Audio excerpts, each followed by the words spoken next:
So for step 8, the rear suspension. As you can see, we need to grab E11 and E10. They're off the silver-plated parts tree.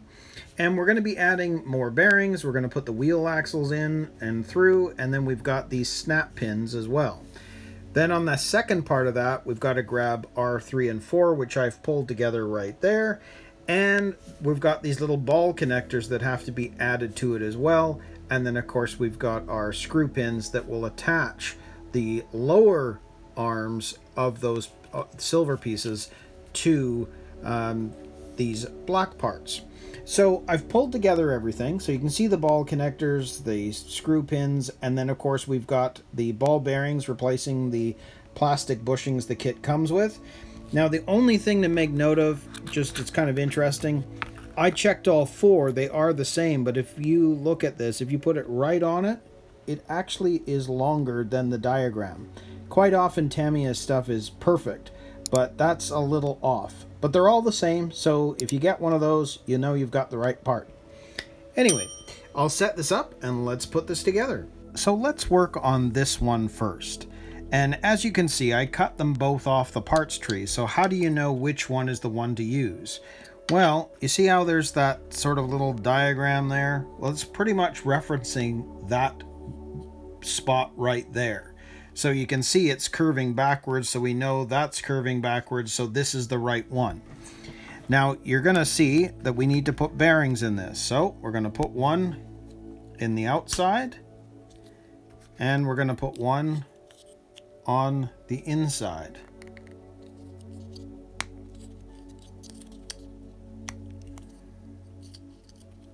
There we go, snaps into place. So there we go, we got a bearing on either side. Now it is showing you to grease this. Well, here we are on the outside of this. We've got full ball bearings rather than the plastic bushings, so I am not going to be greasing that. I'm just going to put that straight through. And the only thing we have left to do is we're going to put a snap pin on this side, which will hold the axles in place. So there we go. There is one side, and this runs really quite smooth. You can feel it.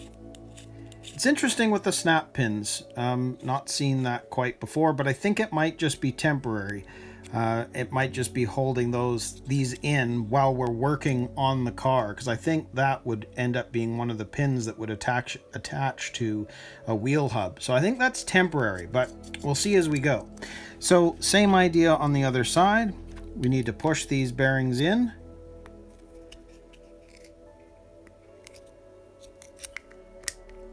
There we go, there's one. And we'll do the same thing on the other side.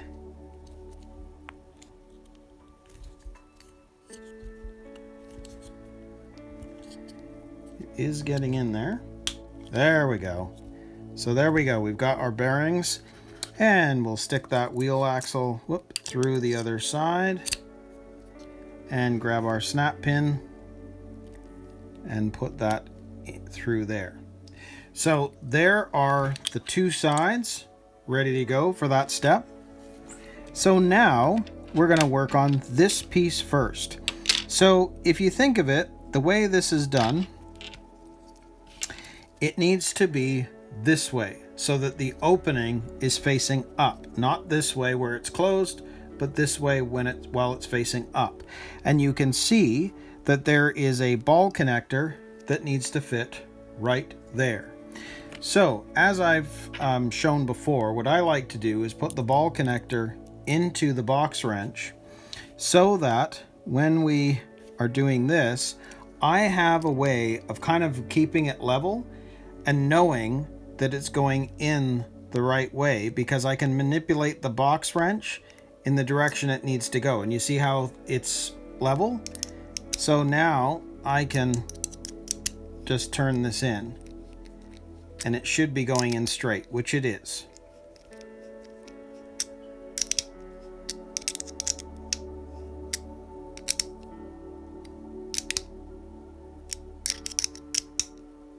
And I'm not over tightening. I just want to make sure that that's going in all the way. So that's how the ball connector is going to look. Then what we're going to do, so same thing, it's curving backwards. So we want this one here that we did with the E11. That's going to sit just like that inside there. Now the only difference is they want us to grease these screw pins. So we'll do that. So let's grab the grease.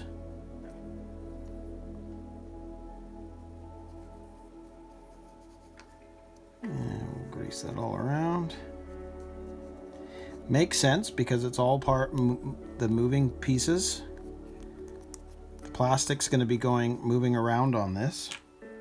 So we're going to stick this screw pin into there. We know that that's going to fit into there, so let's make sure that's going level.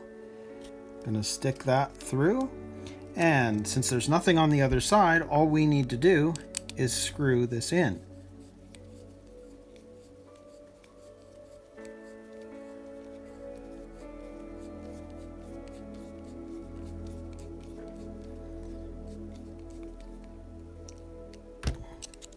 And it's nice and loose.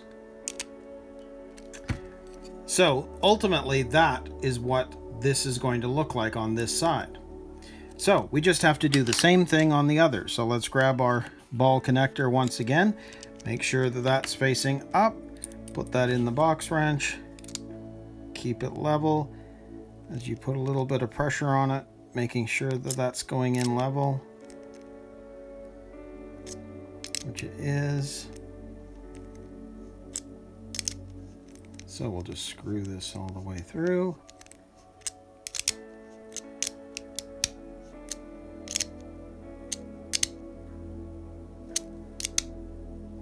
Yep, there we go.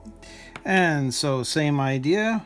We now are going to grab the other one. So if we sit this way, that's got to fit there, but we've got to grease up our screw pin once again.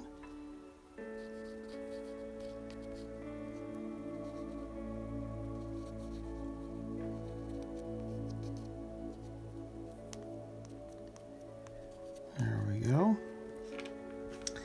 And again, we're going to put that there and take the screw pin, slide it through.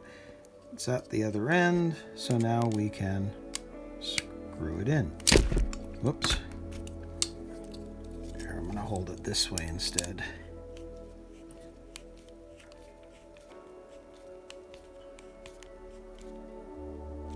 There. And now that's got free motion. So there is step 8 complete. That's how it should look. So now that's done, we're going to move on to step 9, and we're going to attach the rear upper arms.